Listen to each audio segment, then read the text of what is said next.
Guys, क्या आपको पता है कि रशिया के लोग अपना ही देश छोड़कर भाग रहे हैं? जी हाँ गाइस, रशिया के राष्ट्रपति व्लादिमीर पुतिन ने देश में एक ऐसा फरमान जारी कर दिया है कि वहां के लोगों ने रशिया को छोड़ने के लिए सीमा पर लंबी कतारें लगा ली हैं। दरअसल पुतिन किसी भी हालत में यूक्रेन पर कब्जा चाहते हैं और इसीलिए यूक्रेन युद्ध के लिए उन्हें 3 लाख सैनिकों की जरूरत है।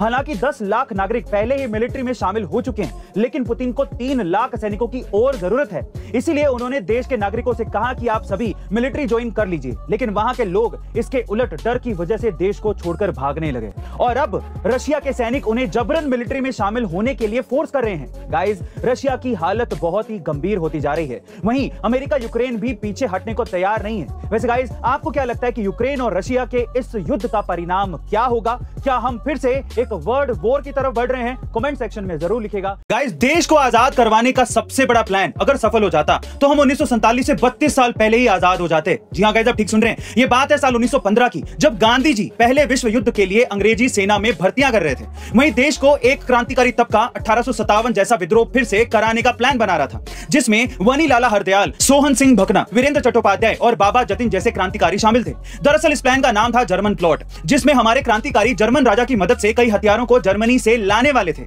लेकिन तभी कृपाल सिंह नाम के गद्दार ने सारी योजना सरकार तक पहुंचा दी और पूरा प्लान मिट्टी में मिला दिया, जिसके बाद उड़ीसा तट सील कर दिया गया, क्योंकि जर्मनी से हथियारों का खेप वहीं से आने वाला था।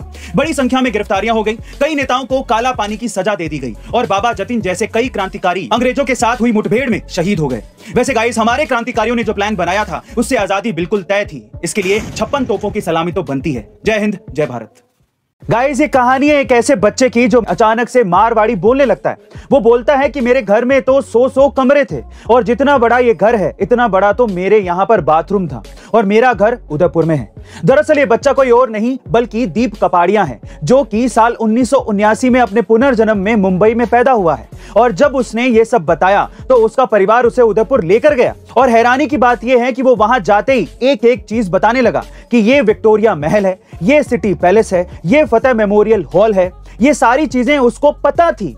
उसने ये भी बताया कि वो अपने पहले जन्म में चीफ सिक्योरिटी ऑफिसर था और उसका नाम पन्ना लाल अग्रवाल था, जिसको जहर देकर साल 1976 में मार दिया गया था। और जब ये बात 100% प्रूफ हो गई तब पूरी दुनिया के बड़े बड़े साइंटिस्ट भी उससे मिलने आए, यहां तक कि दलाई लामा भी उससे मिलने आए। बहरहाल, दीप कपाड़िया अभी मुंबई में है और उनकी इस पुनर्जन्म की घटना ने सबको चौंका दिया है। वैसे गाइस, आपका पुनर्जन्म के बारे में क्या ख्याल है? कमेंट सेक्शन में जरूर लिखिएगा। गाइस, क्या आप जानते हैं कि दुनिया का सबसे ज्यादा सोना आज भी हिंद महासागर में है? जी हाँ गाइस, और ये सोना 1 या 2 टन नहीं बल्कि पूरे 20 मिलियन टन है, जिसकी कीमत करीबन 1000 ट्रिलियन डॉलर से भी ज्यादा है। लेकिन अब सवाल ये उठता है कि इतना सारा सोना अब तक पानी में क्यों है? दरअसल ये जो सोना है वो बहुत ही स्मॉल पार्टिकल्स में है, इसीलिए इसे समंदर से निकालना बहुत मुश्किल है, पर नामुमकिन नहीं है, क्योंकि साल 1980 में कुछ विदेशी कंपनियों ने इसे निकालने में कामयाबी हासिल कर ली थी। मतलब कि वो इस सोने को निकालने का तरीका जान चुके थे, लेकिन लालच के चलते वो इस सोने को लेकर भाग गए, जिसकी वजह से आज तक उस सोने को पानी से अलग कैसे करना है इसका तरीका पता नहीं चल पाया है। गाइस, आज भी करोड़ों टन सोना हिंद महासागर में तैर रहा है, लेकिन इसे वहां से निकालना आज भी राज बना हुआ है। वैसे गाइस, आपका इस सोने से भरे महासागर के बारे में क्या ख्याल है? कमेंट सेक्शन में जरूर लिखेगा और ऐसे अमेजिंग वीडियोस के लिए शेयर, सब्सक्राइब एंड लाइक। मिलते हैं अगली वीडियो में।